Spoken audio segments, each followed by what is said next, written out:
English বাজার পুরসভার ৩ নম্বর ওয়ার্ডের মালঞ্চপল্লী এলাকায় ৪ একর জায়গা রয়েছে সরকারি শিক্ষক প্রশিক্ষণ কেন্দ্রের।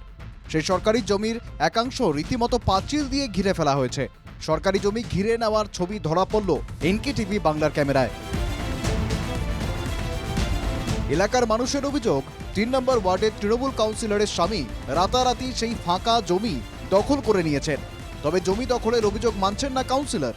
কারণ যেই জায়গার কথা আপনি বলছেন সেখানে একটা খেলার পরিবেশ, খেলার জায়গা তৈরি করা হচ্ছে, না কোনো ঘর, না কোনো ক্লাব, না কোনো মন্দির, কোনো কিছু হচ্ছে না। একটা খেলার জায়গা, শুধুমাত্র ওখানে যাতে করে বাচ্চারা কোনোভাবে খেলতে পারে সেটুকুই একটা মাটি ফেলে একটা ড্রেসিং হয়েছে।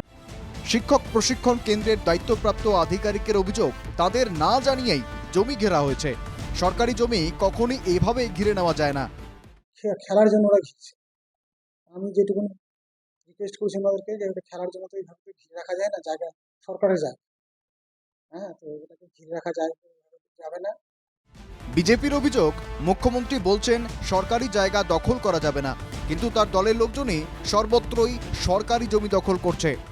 বিনা অনুমতিতে জোর করে জায়গা ঘিরে খেলার জায়গা বা পার্ক করা হবে। যে জায়গা তারা জোর করে দখল করছে, পাঁচিল দিয়ে খেলা মাঠের নামে প্রচার করছে, সেটা অবিলম্বে জেলা প্রশাসন দেখুক এবং শিক্ষা প্রতিষ্ঠানের জায়গা এইভাবে ঘিরে নেওয়াতে আমরা এর তীব্র বিরোধিতা করছি।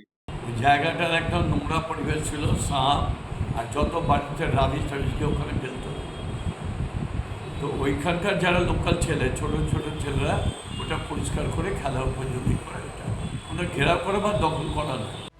মুখ্যমন্ত্রী যেখানে বারবার সরকারি জমি দখল করা যাবে না বলে হুঁশিয়ারি দিচ্ছেন, সেখানে কিভাবে তাঁরই দলের নেতাকর্মীরা এভাবে সরকারি জমি হাতিয়ে নিচ্ছেন তা নিয়েই প্রশ্ন উঠেছে। মালদহ থেকে সুমিত ঘোষের রিপোর্ট, এনকেটিভি বাংলা।